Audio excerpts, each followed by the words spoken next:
Hello everyone and welcome to the channel. So today I've got a very special guest. Her name is Shadna. Today I'll be talking about how she has been able to get permanent residency in the UK. The very first question for you, Shadna, is can you just give a brief introduction about yourself, like when you came here, which course did you did? Hi, my name is Sadhna. I'm from Nepal. I came here in 2010 for my bachelor's degree. I really didn't know that I will be staying this long in this country.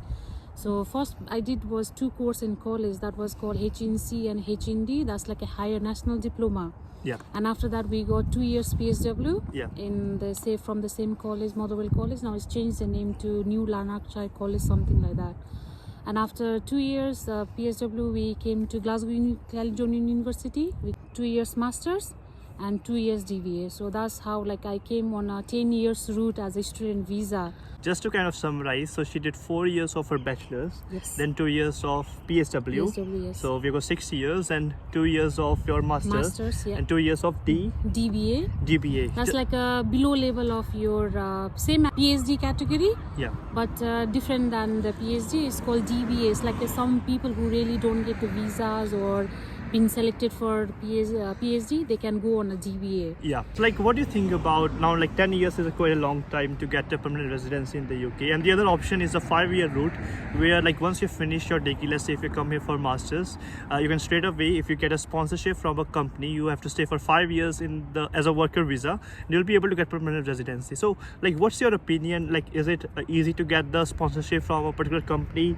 Can you compare during your time when you came here in 2010 versus now? Actually, when I came in 2010, the visa route or the sponsor route was quite easy because most of the restaurants and particular businesses, they were offering the sponsor visa as well. Yeah. But looking at the past situation and the present situation is totally different now. Yeah. If you have your good grades on your study, you have good marks and your skill wise and everything, then you get the sponsorship from the particular companies who can offer you. Yeah. But how it was before in the past, it's not that much easy right now. But that doesn't mean that you won't get it. You will definitely get it if you work hard for it. So definitely that's the tip. Before, it was the local restaurants, local businesses could sponsor you, but now they don't have the right to sponsor you. So now it's just some of the big companies which are able to sponsor you. Moreover, I've made a separate video. I've listed down about 40,000 companies which are sponsoring the international students. So the link will be in the description box below. Feel free to check out which company will be able to sponsor you. So as she mentioned, if you've got good grades, you're doing some placements, internship, you're getting the experience, you'll be able to get the sponsorship in the UK. And moreover, there's some post-study work visa available, which again act as a backup plan. You can stay for 2 years extra. Now my other question is what about your life after getting PR? What are some of the benefits as compared to student life as versus now you've got a permanent residency? What are things you can do actually now after getting a PR? The first thing is you're happy enough to be called as a British. Definitely. Because your total status changes as from where you came from. I was Nepalese, then I became as a British. So that's totally different experience. And there is some pros and cons for being the British. The pros will be you get the benefit from the government, your the health wise, you're free. If you have children, your children get to study for free. All right. And what do you say? You have and you get to buy the house as well. I mean, you have no restriction that you are a student or because you already got your British passport, your permanent resident. And the cons will be you can't go back to you can't bring your family to live in with you together permanently. Of course, they can come on a tourist visa, but that will be for first time, it will be for 6 months, and after that again you renew, it will be for 1 year, 2 years. But that's again different because it takes a lot of process time.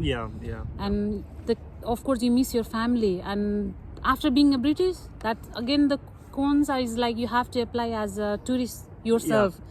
Because you can't go on your own passport, Nepalese passport. You need to apply for your visa, this and that, and you need to wait how long it will take to come. It's so long process. So I think like majority of it's like are pros. Like if you've got a child, you've got child benefits, you've got access to public funds. If you're not Yes. able to get a full-time job, so they're like, and she can do like business activities. She Yes. can open her own My own restaurant, for business, example, any yeah. business she Any want to do. businesses. So like those are the pros. The only con is like about your parents. Like you Exactly. can't bring parents over here. You just need to bring them for a visitor visa, which lasts only 6 months, and you again have to renew. So you have to spend like kind of expense. It's kind of a fixed expense for you if you want your parents in the UK. And like, what do you think? Like, let's say if you bring your parents over here, would they enjoy this life? Because I mean, like, there's a cultural difference as well. You know, Nepal versus here. So like, what like have you got some thoughts on that? Yeah, I mean, like few of my friends, they brought their parents, and Yeah. to be honest, they really didn't enjoy. And because, like, see, our lifestyle Yeah. is working lifestyle. So Yeah, if you work 6 days, you have got only 1 day's day off. Yes. So you can't give that full time to your parents as well. And if your parents came newly, they can't even enjoy because they don't know the place. No, And the yeah. first thing is language barrier, because they Yeah. don't know. If you are in Scotland, of course, the Scottish accent is totally different than the English actual. Yeah. So that's the most thing. And when they come, the weather, oh my god, Yeah. the Scottish weather, you know yourself. So very different. Yeah. very different, because how it is in back home, we can see 4 seasons in like the time wise. In here you can see 4 seasons in one day. Yeah. So That's the right. weather is like the biggest impact. I think our parents will not enjoy. So as she mentioned, like for your parents, it could be like some difficulty because it's a completely different culture. And this is like, even like with my friends, I've talked about like what your parents will feel when they're here. And the other important point which she mentioned is like you have to work here constantly, you know. And it's like same for her, like as an immigrant, and it is also same for the local people over here. Like they work 5 days in a week, and they only got 2 days, and the 2 days like they spend all their money which they have earned essentially. So it's kind of a working lifestyle over here, and it really depends if your parents will be finding it suitable or not. And the other thing would be like, do you suggest students to actually apply and come to the UK? Like, is it like all worth it or not, in your opinion, as compared to your life in Nepal, for example? I would say it's totally worth it. Yeah. Because like, see, I mean, everybody knows like in our Asian country, as nothing bad, but like, see, as a social security, the financial independent, like independent by yourself. Yes. Like, see, being a girl, like I was 19 when I came over here. So like Yeah. being as a girl when I was 19, I came over here, I had no idea what I was doing. The only thought in my mind was like, I'm coming abroad. That's what also I thought I was coming to UK. Yeah. I never thought I was coming to Glasgow, but what is Scotland. But somehow from my college, they came and they did like a seminar for Motherwell College. So from there only, we got to know about the Motherwell College, that there is a college. And to be honest, they were really helpful for the international student on that time. I mean, they arranged that someone came to pick me up from the airport as well when I Oh, that's came. nice. Yeah. So it was really helpful from them, and it is really worth it. As I said, you can be independent, you can be who you are. Yeah. And like as a girl, I mean, our back home society, you can see, like, see, I can work in here 11 o'clock in the night time, 12 o'clock in the night time. There is no one to tell me, oh, where you been, what you doing, and wearing the clothes wise, what you have wearing, what you doing this, were you talking to the boys, Yeah. I mean, who is calling. There is so many restrictions, and the most important thing I find it in here is like your social security. I can work 11 o'clock, 2 o'clock, 3 o'clock in the night time. There is nothing problem, because you can see in the road there are police cars going, security cameras all over, the lights, traffic lights everywhere.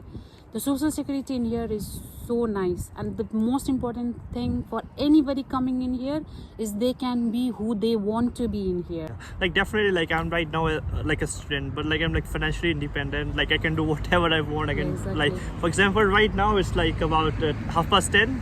Yeah, 10 o'clock. It's about 10 o'clock. We're recording this video. Like it's like not like it's all good, you know. It's all good over here. So you really get that financial independence. You can take your life decisions yourself. You don't have to depend upon your parents or anyone, like your relatives or anyone. So these are all the things which are really worth it. And also, like, there's a government to take care of her. Let's say like tomorrow she lose her job, so she has got access to the public funds. So there are like things in place. Moreover, during COVID, like the country was in lockdown, but still we were getting our salary through something called like a furlough scheme. So we were still getting over 80% of wages. So like there is like if she's a one person, the government takes her decision into mind. It's not like you know, there's a value of life like in the Yes. UK. That's what I'm trying to say, you guys.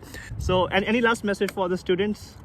Yeah, the only thing I would love to say to everybody who is watching his and whoever you are subscriber, please remember one thing, what you came for in this country and what you want to be, and never lose your hope, because you are in the United Kingdom. I mean, that's why there is a word "the" in the Great Britain, because there is for some reason. And if I can do it, everybody can do it. So please don't lose your hope. Work hard enough to go where you want to be. That's all. Thank you very much, Sadhna, for ending it on such a positive note. With this, I'll definitely appreciate if you can smash that like button and also subscribe the channel for regular updates. Moreover, I'll also mention down Sadhna's social handles in my description box below. So feel free to ask her any questions, subscribe her channel, and like she'll be making some videos for you on her own channel. Cheers, we'll see you in my next video. Bye-bye.